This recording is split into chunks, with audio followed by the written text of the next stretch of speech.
As he plays full of energy at this early stage, he's definitely going to put Magnus under pressure in the opening. That's my big bet. And he does. The game has started, but Magnus Carlsen is not here. He needs to switch on. Hopefully he's back from that wedding. Yeah. He should be by now. And King's Pawn opening, this is what Eric does time and again. And Magnus, he is ready. Will we see a bit of a copycat here? Will he push his King's Pawn as well? Will he play the Sicilian defense, a bit more of a counter-attacking opening?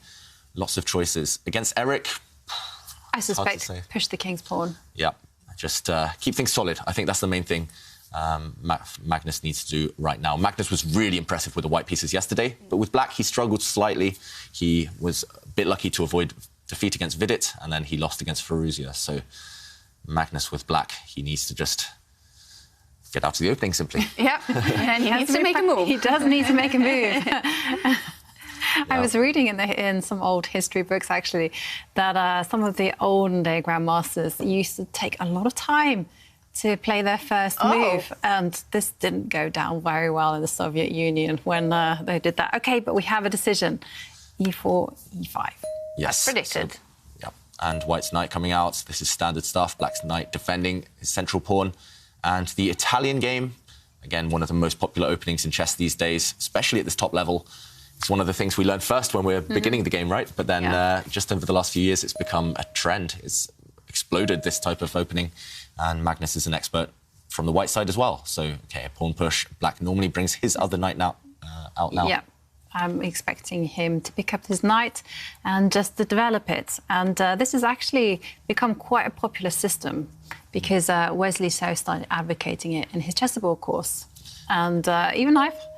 Ooh. OK, so Black's bishop retreating. That's rare. That is rare. I mean, it's been played before many times, but like you say, not the most popular move. At the top level, you nearly always see Black's knight developing. This bishop steps back because it was about to get hit potentially in the centre by a white pawn. White could have pushed a pawn on the flank or in the centre to attack that bishop. But to move a piece twice in the opening when it's not necessarily forced, that tends to go against opening principles. You want to develop every piece once before you start deciding where to relocate them a bit later on. So this last move has caused Eric Hansen to think.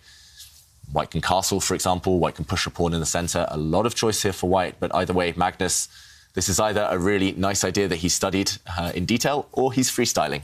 And I would, yeah, knowing Magnus, it's probably the latter.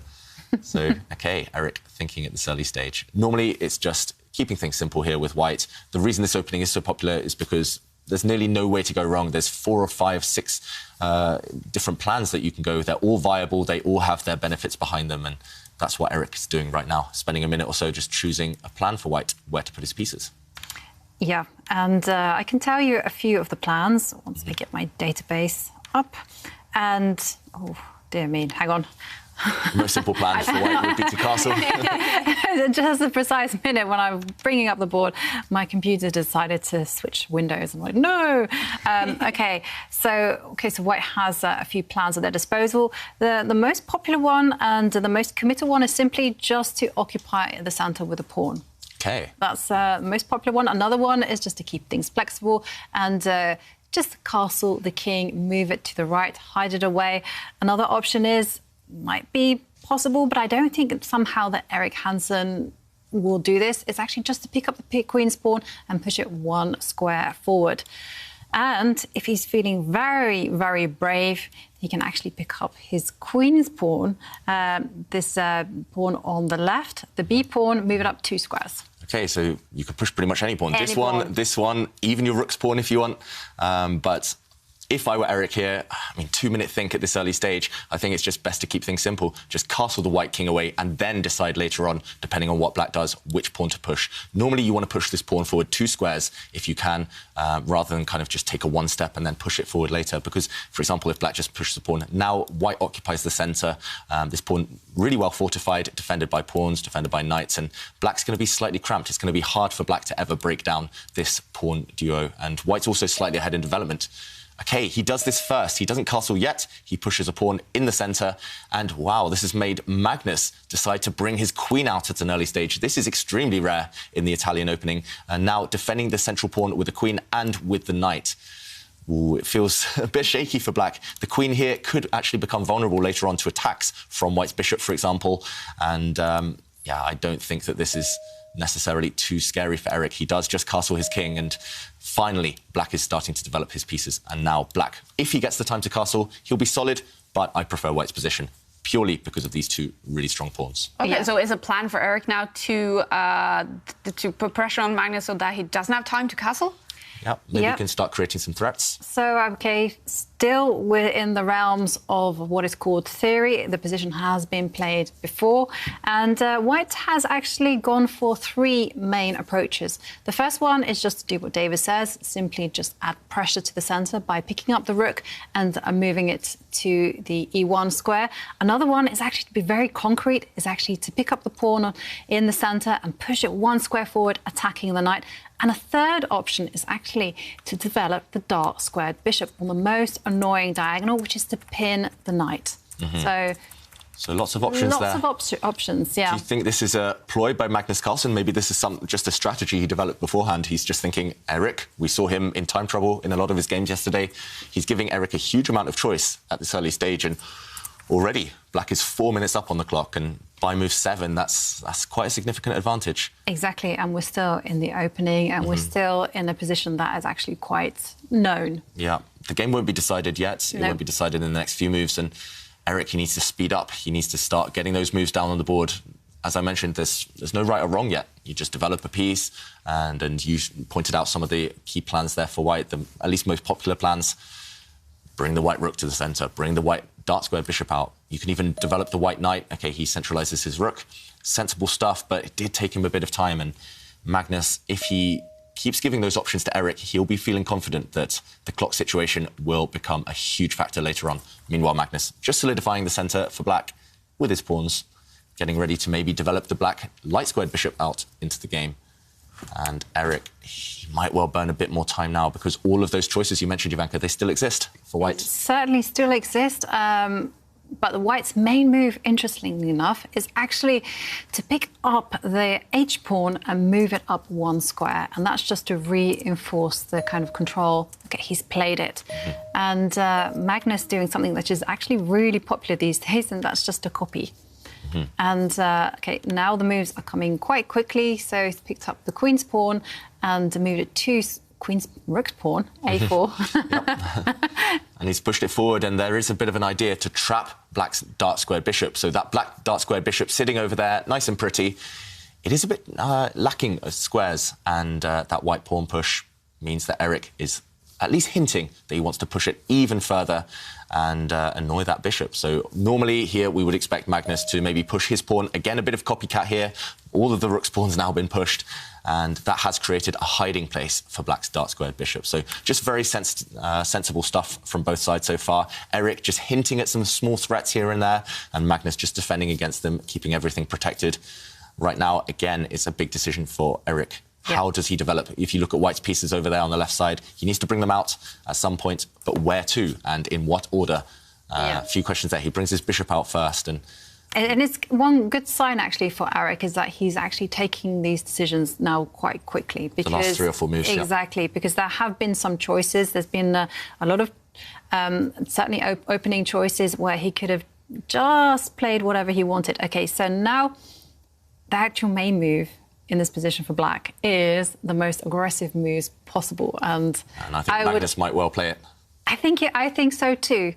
And it's very, very trendy right now. And that is actually to pick the pawn that is standing on the G7 square and move it to G5. It's an incredibly aggressive move. And it just signifies that black absolutely wants it all. If black is left unopposed, he will simply develop the light squared bishop, get the king to safety on the left side of the board, and there will be a ready-made attack there on the right side. Yeah, and that's why maybe Magnus has delayed a decision with the black king, because, as you mentioned, Ivanka, if white just kind of ignores this pawn push, then suddenly, once the pawn gets further forward, we'll see a trade, and lines actually open up. The black pieces will spring forward, black will create a pin. Next move, black will actually not castle on this flank, he'll use his rook, and on the same file as the white king will never feel safe again, and black, because his king is so flexible, does have the option of castling it away. And there we go. Magnus has actually gone for this aggressive idea. This must have been his plan all along. This is why he didn't castle at an early stage. And this is extremely risky, we should mention, for black. You have committed. Now, black's king doesn't feel entirely safe either, but it does certainly ask some big questions of Eric Hansen. And maybe Eric won't feel so comfortable being attacked at this early stage. Normally, with white, you want a bit of respect. You occupy the centre, you've done everything correct, and your opponent attacks you. It's not too pleasant. But Eric reacts instantly, and he does that by clarifying the central tension. He plays pawn takes pawn. He's realising that, OK, if you give black time, black has a ready-made attack. So he's trying to open up the position. Maybe next move he'll trade some bishops, and at least once pieces come off, a potential attack will be less dangerous. So, OK, black recaptures. I expect Eric to... OK, he has traded the bishops off, and he's brought his knight out. And here we go. The moves are coming almost instantly now. And this is because both sides have clear plans. Black, as we mentioned, is going to go after the white king. White wants to play in the centre, if possible. Maybe that will start with white's queen, actually going off to the side, lining up with the bishop on this diagonal. But also, once the queen gets here, he's going to start attacking some weak pawns. This one is going to heat up. Let's not look at the computer evaluation bar too much, because yes, white has a great position if its computer's playing, but as a human, if you know you're about to be attacked by a world champion, once the black rook reaches this square, it's going to be difficult. It's going to be extremely difficult to find the best moves on every turn. And OK, he does play this queen move. And yeah, let's go back to the players, because this one is going to heat up. How will Eric hold his nerve? If he's strong, if he refutes any attack against the white king, he's simply going to win. Black has weak pawns. Black's position is full of holes. But if he does just one small slip in the wrong direction, then Magnus will checkmate the white king quite likely. Yeah. The margin for error is quite high here. And I do quite like Eric's position. I think it's relatively safe. But like you say, there's a little bit of trouble lurking underneath. And, well, I do really have to show you both these great answers that we've had to our quiz of the day. Some great memories. And the first one is from Suki, who says, Magnus rips his shirt off after he got mated in a few seconds. Was a hilarious moment. And is that Askild we're seeing in the back there? That is Askild. Okay. And Magnus defends the pawn with his queen. And I also have to show you another funny moment. And this one is this is an answer from Vodo Mama Juju, who says, the funniest moment in chess for me was when Vidit Gujarati made an illegal move and checked Hikaru's king with his king. Just look at Hikaru's expression. I still laugh sometimes at what can happen even at the highest level of chess. That is funny. Actually, those would have been two of my highest candidates as well in funniest moments in chess. And yeah, that one moment when Vidit made the illegal move, it was not just Hikaru's face, but it was the whole crowd. I remember there's a video on YouTube of the camera zooming in on the crowd. All the crowd are just... What was Vidit's reaction when because he must have realised quite quickly. Yeah, I think he was in a losing position anyway, but I think he just... a little bit of embarrassment. When you're a strong grandmaster, you don't expect yourself to make an illegal move. Yeah. But yeah, and Magnus ripping his shirt off, that was also fun too. Just a few months ago, actually. OK. And OK, meanwhile, Magnus, no checkmates here. He won't be ripping his shirt yet. He has just castled his king away. So black's king tucked away on the opposite flank to its counterpart. And that means that is the signal for opposite side attacks. Black is going to attack on the right side. White is going to try and get to the black king on the other side of the board. And OK, it's going to come down to a race. Who's going to be quicker? Who's going to be more accurate, direct, energetic in their attacks? And what do you think, Ivanka? If you had to choose right now, before the attacks have fully started, who do you think has the easier play, at least? I think black has the easier play. And more straightforward plan, maybe? It's definitely a straightforward plan. It's just simply, you know, you have some open lines on the king side, on the right side of the board, and all you need to do is just start piling your rooks and just getting the position open and hunting the king. That's it. Meanwhile, for white, OK, it's not that easy, you know, because you can kind of see situations where, you know, you have to, first of all, unravel. You have to sort out the situation with the white knight that, unfortunately, is being attacked by the light squared bishop. So that's kind of a little bit in the way. And there's just no clear kind of point attack. You know, if you grab a pawn, well, you're simply opening up even more lines for black to utilize the rooks. If you centralize the rooks, well, what's the target? Not that easy.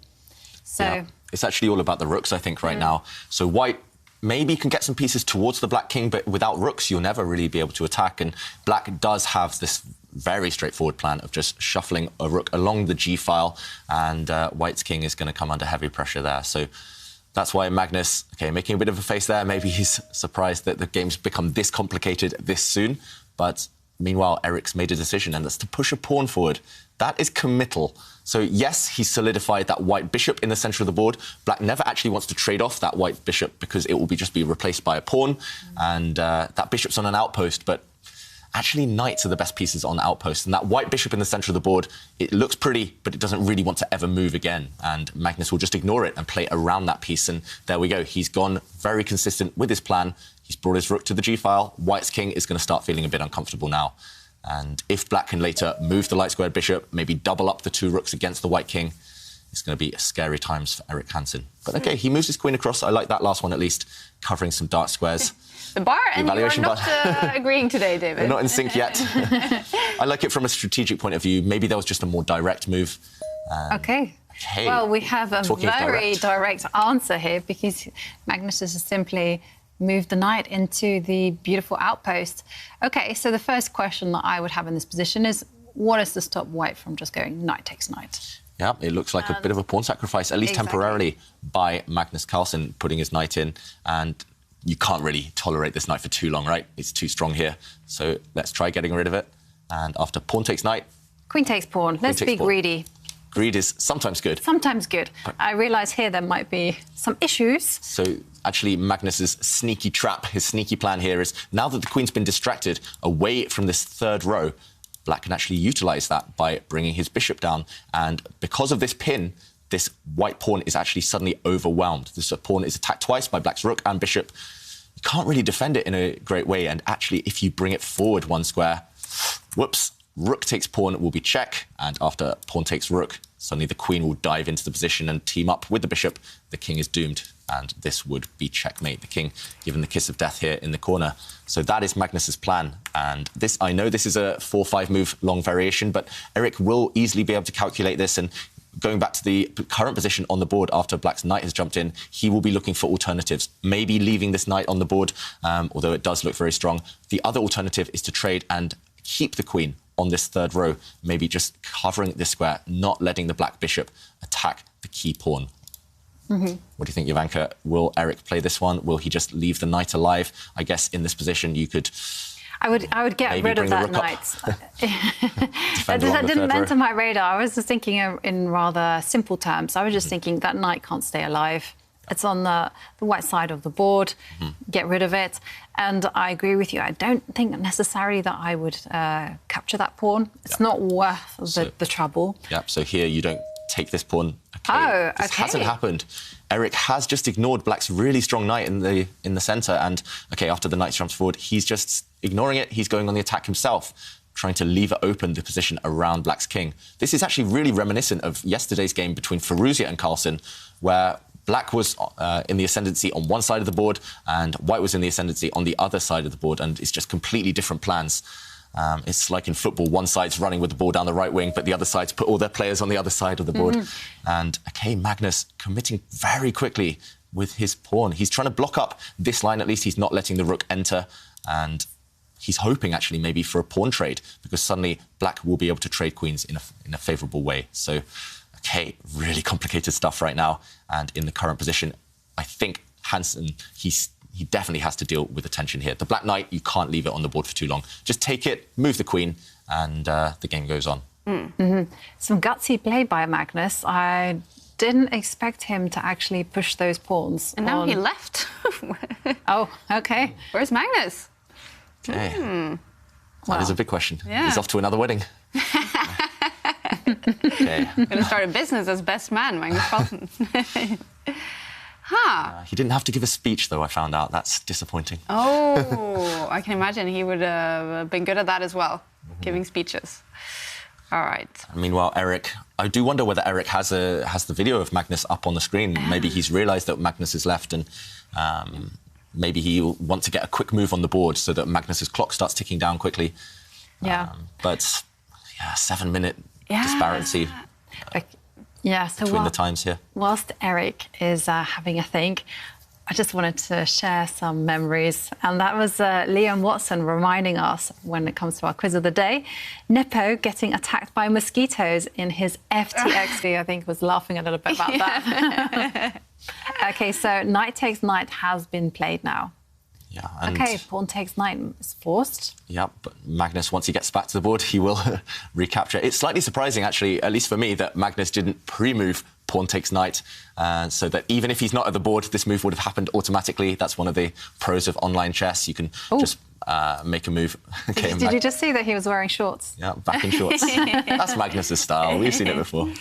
And, OK, he does eventually recapture that knight. So level material right now, but white, again, should not get tempted by that black pawn. You should not play queen takes pawn in the centre of the board, because then that idea that we showed a few moments ago, black's bishop would use the third row and the black rook would break through towards the white king. So, OK, a sensible move. White's queen still sticking on this third row, this third rank.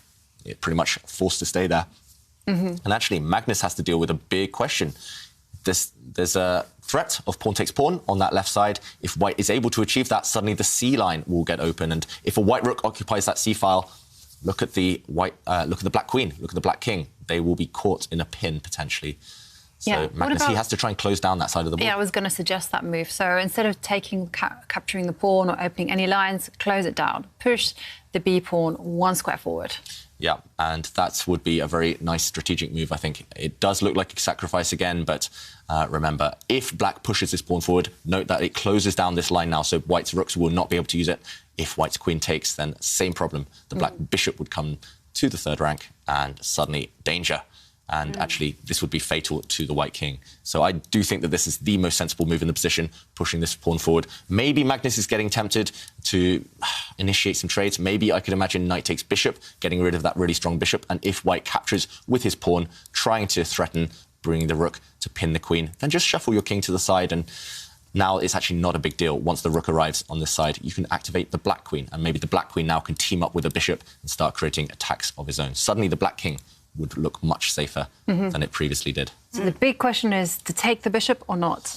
What's your instinct telling you, David? Because mine is telling me to take that bishop off the board. Yeah, the more I look at it, the more I think that would be sensible. This white bishop is not necessarily threatening anything, but it does long-term have ideas on several pawns and... Right. I mean, you can certainly envisage a scenario where white's rook is on the B line and just bearing down on the B7 pawn. And I just feel that that bishop is a little bit awkward and too much power. And I don't like it. So knight takes bishop is all the moves that I would be playing. Yeah, too much power with this bishop. And that's why he does get rid of it, Magnus Carlsen. And yeah, I think there was just too much tension as well. And sometimes that's the thing you have to do in chess. The top players do it as well. Just keep things simple. Get rid of your opponent's best piece. Oh, but why does the bar shoot up? I think it will recorrect itself. There we go. Yeah, maybe the computer was just getting excited because white did have some threats.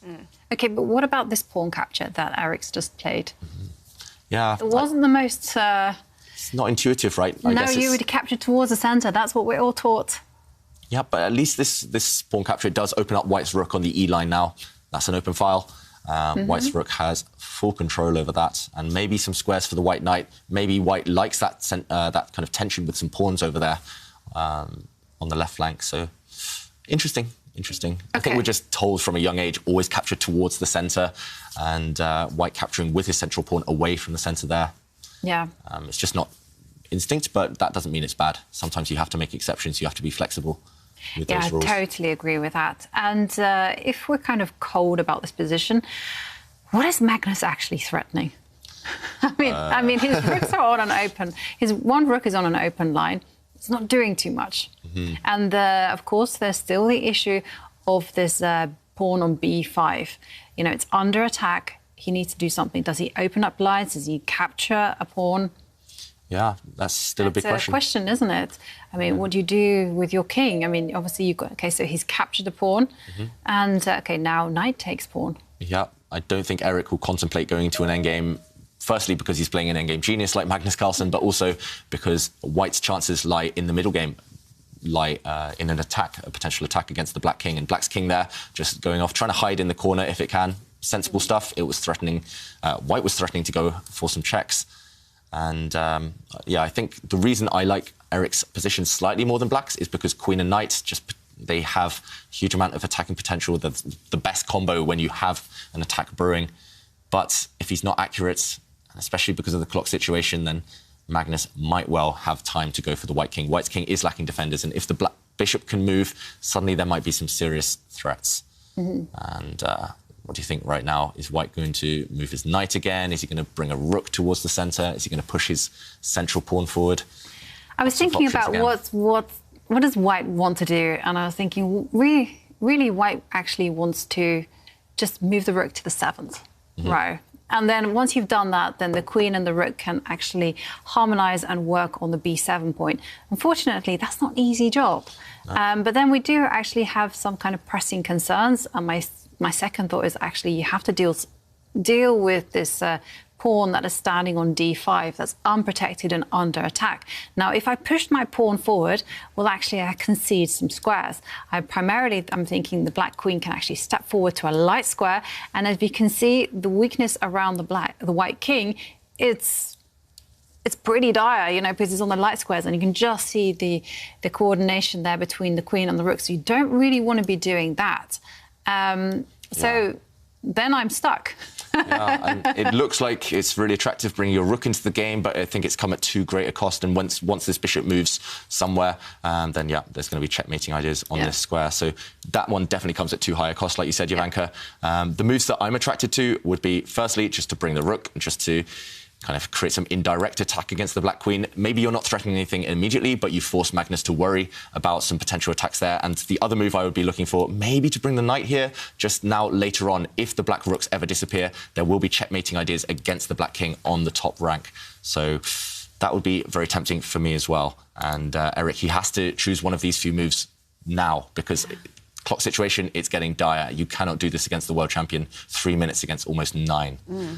It's heating up in this game, and it's heating up in round 6 as well. Maxim Vachier-Lagrave, he has won his first game today, and we know he needs to score points today to qualify for the knockout stage. And what a great start, a win against Jordan van Foresten. And look at the bar in the game between Jan-Christophe Duda and Liam Le. Looking great for Duda. Naroditsky is looking great for him against Wesley. So what a shock that would be. Yeah, all-American battle. I mean, imagine how... I mean, Naroditsky, he's going to be on top of the world if he finishes that one off against such a strong player like Wesley, who nearly never loses in the prelim stage. Yeah, and that could bring Naroditsky inside top 8. Wow. And Levon Aronian, who's having a great tournament so far, he could be heading for another win here against Dominguez Perez. And Mamdiaro, it's looking great for him against Liang on the bar. So what a round we're having. And the bar in this game is still close to the middle. But what do you predict? What will this game end up with?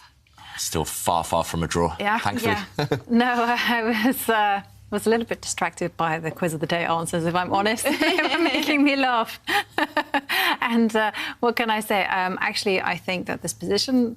I'm going to call it. I think Magnus is actually going to win. In terms of the clock situation and the fact that it's not that easy for white to just generate a harmonious attack on the black king, I think Magnus is comfortably doing well. Yeah, so many choices for white on every turn. And Erik, I do feel he's going to be down under that 1 minute for the rest of the game soon. And that will just... Historically, that's come back... That's been his downfall, and I think that will be... big issue in this game as well. Magnus, he's so good at setting these kind of small traps, these hidden ideas, and that's what's quite likely to happen in this game. Classical chess, I think actually Erik has a great position. The evaluation bar is slightly on white's side, but I think that white's position, as long as you don't blunder anything with your white king, I think it's great. But the problem is the chances of the kind of the percentage, the ratio chances of a blunder, they're quite high in this type of position because it is so wild. There are so many major pieces still on the board, especially with the rooks. Facing the white king. And, OK, Erik did bring his rook to one of the squares we recommended, and now maybe black's going to move his queen. Lots of choice for Magnus this time. You can even consider capturing white's central pawn on the d5 square with your rook. That involves some risk, some calculation, but that's the type of thing that Magnus might well do. He's very concrete with his calculation. If he sees a free pawn and he doesn't see a way the opponent can punish taking it, then he might well go for it. Shall we look at what happens if black were to get greedy? Because that is, after all, the most critical move. Rook takes pawn. OK, so getting rid of white's strongest pawn. And here, white has several moves with this knight to actually discover attack against the black queen. So, for example, you can move your knight to this square, attacking the black queen and attacking the black rook as well. But the black rook has options. For example, you could slide across, or maybe stronger, you can bring your rook to this square, counterattack against white's queen. So ignoring the threat against yours, just trying to strike back here. And if the queens come off, black's doing great because black has a really nice, strong central pawn. And actually, this passed pawn is going to run, and its promotion square, this square, is protected by black's bishop. So this would just be fantastic for black. I think if this happens, if Magnus takes this pawn, Eric here, he has to bring his knight to the centre. He can't get distracted by black's rook. He has to bring his knight to the centre and actually eliminate this black bishop and attack against the black queen. But Magnus doesn't take the pawn. Surprising stuff there by Magnus Carlsen. I think he could have got away with it, just grabbing that pawn. Instead, he brings his rook to the centre, and I don't know, this feels like the wrong direction. Black's best chances, surely they lay in an attack against the white king, but now he's brought his rook away from that file, and after a simple rook trade, surely white's doing well here, pushing a pawn forward, a protected passed pawn, supported by a knight. Oof. Yeah. Suddenly, I really like white's position. It's a bit mysterious, isn't it, this rook move? I mean, it didn't quite make any sense to me. Yeah, this rook move. I mean, actually, one of the main weaknesses you have is when you're short on time, is actually you tend to simplify the position. Yep. And if you're saying that the best move is rook takes rook, pawn on, then okay, but he hasn't played it. Okay, so he's actually moved his knight to attack the queen, but now this must have been Magnus's idea, rook takes rook. Okay, he'll play rook takes rook check. Yep. White has to recapture. But the question is, what next for black? If you can't attack the white king, what are you doing? Maybe you can bring your queen forward, try and attack this pawn. Yes. Yeah, I'm a bit worried, actually. If you do this, then, oh, no, maybe there's a check. Oh, yes. This actually isn't the end of the story, but, yeah, right now, if this position arises on the board, and it might well do, then it just looks like white's knight is better than the black bishop. Black's bishop is staring at thin air, and this knight is going to keep this kind of black king in a checkmating net. I agree with that, but I also am thinking about the clock situation. I'm thinking, well, you know, maybe there's chances. So you kind of highlighted one really important point, that the black's king wasn't particularly safe because it's on an open diagonal. So I would therefore be tempted just to take some time out, tuck my king away into the corner, and then make some moves like stepping the queen forward, attacking the pawns. Yeah, but I'm worried here because this pawn is a big weakness. Okay, rook takes rook on the board. Suddenly, I think we might see an upset in this game, you know, Jovanka. Okay. Because, I mean, this king is never going to be safe. It's always going to be on a dark square diagonal. Yeah, look at that. Yeah. Okay, well... And, okay, Magnus has retreated his bishop. Well, he didn't spot this one. But what's to stop white just going after this pawn, or maybe even just bringing the queen the other way? OK, actually, white has several good moves here, as we see Stockfish, the computer, suggesting several good moves for white. Actually, it says this one is indeed the best, bringing the queen across, attacking the black bishop, which lacks stability. And if the bishop retreats, for example, then white can bring his queen into the position. And not only are you potentially attacking the rook, but you're just simply going to snap off a pawn. And black's rook is trapped. How is black's rook ever going to find an open file, an open line? It's staring against a pawn that's well defended by white's knight. Black is almost paralysed in this position, unable to move. Totally agree with what you showed. But, OK, maybe this move has actually got rather ambitious ideas, because I can just see that he manoeuvred that bishop there with the idea of relocating that bishop to c2, upon which Magnus is dreaming about pushing his passed pawn forward. Maybe. It looks so slow there, Jovanka. Yeah, that must be what Magnus is banking on. And actually, Eric, he didn't go in that direction with the white queen. He just stepped up one square, attacking black's central pawn. And also ideas, I guess, of white's rook coming up to the 7th rank, attacking the black queen. That's one thing you highlighted a bit earlier on. What will Magnus do here? Will he push his central pawn forward? To me, that looks like the only way to even stay in the game as black. If black's pawn drops off in the middle there on the d4 square, it's just game over. Yeah, okay. You need to keep that pawn alive. And Magnus He's done that, David. is banking everything on this pawn. OK, 30 seconds. Oh. And the queen now centralises herself. OK, Eric doesn't have too much time left on the clock, 41 seconds. And the position is still pretty sharp, although, like you say, he holds all the cards right now. Yeah, and the problem for black's queen is black's queen it wants to go active. As soon as it tries to leave this diagonal, though, the black king will be vulnerable on the dark squares. So black's queen is pretty much stuck where it is. OK, it just steps forward onto a dark square. That's sensible, but queens aren't always happy as blockaders because, I mean, they should be destined for better things. They're the most powerful piece, and black's queen purely doing a defensive job right now. OK, how to improve the white position. That's the problem maybe for Eric. He doesn't have much time, and there's no immediate breakthrough. He's got 32 seconds left, and he's just relocated his rook to the open line. And this is quite a nice idea. I mean, it has some tactical ideas. The primary one is that if the black rook leaves the bottom row, well, then the white rook will perhaps spring forward in the right circumstance and give checkmate. Yeah, and Magnus, he's out of ideas. He just pushes a pawn. He pushes Harry the H-pawn forward.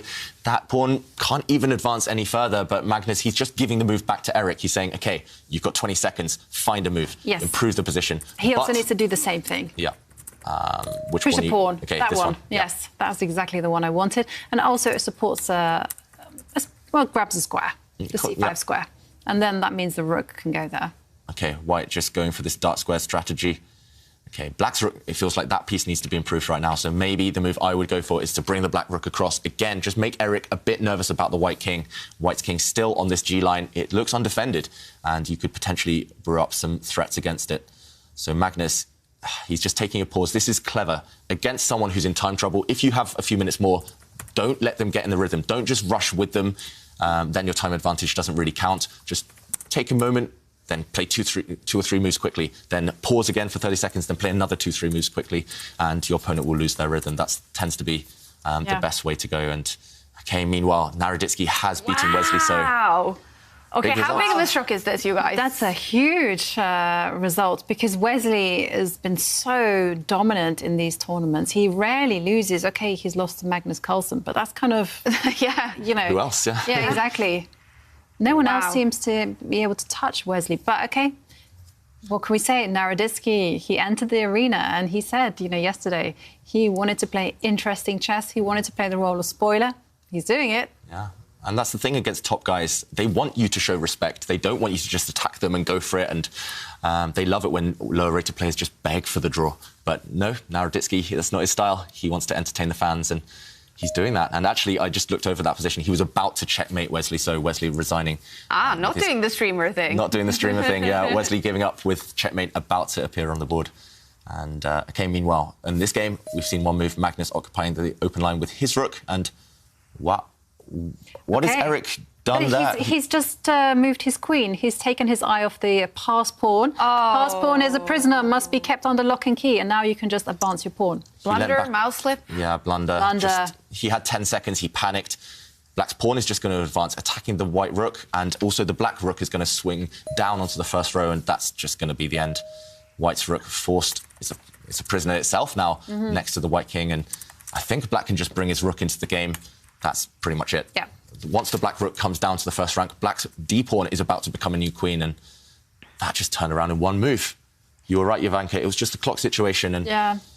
No, that was kind of like the pattern in day one. I mean, Eric played really well, had great or promising positions, and then just one horrific blunder, and it all turned around. And like you say, here it's just a simple case of the rook will now move to the bottom row, and there's nothing to stop black from promoting the queen. No, maybe even. Yeah, maybe he thought he was going for some checkmating ideas against the black king, but there's enough defensive pieces around the black king and the bishop. Yeah, the black bishop. Yeah, it has the power to move backwards. Yeah, as well as forwards. Easily missed. Yeah, and Eric, that's the thing. Just he's self-destructed a few times, and it's just that consistency. If he can nail the time management, I think he could be one of the top grandmasters in the world. He's that talented. And OK, slightly surprising by Magnus not bringing his rook down onto the first rank, but this looks good enough. The bishop also trying to support the black pawn there from helping it to promote. And there we go. The black pawn did promote. It became a queen. In the process, white had to give up a rook for a bishop and a pawn. And any chances here to save the game? I mean, I can see that already there's a horrible threat in the air over the rook coming down to give check and forking the king and queen. So that's a problem. A pawn on A5 is going to drop. Yeah. I wouldn't resign yet, though, if I were Eric. There's still some hope to do with the white central pawn, with the white d pawn. Maybe that would fly forward at some point. Maybe you can somehow trick Magnus and get the white queen onto the same diagonal as the black king and give some annoying checks. But where are you going to put the queen to begin with? So you've still got to be very careful. For instance, we don't even have to answer. Eric, he does just give up. It was difficult, it was lost, but yeah, it was just that one move blunder, and he just gave up hope after that. Yeah, and you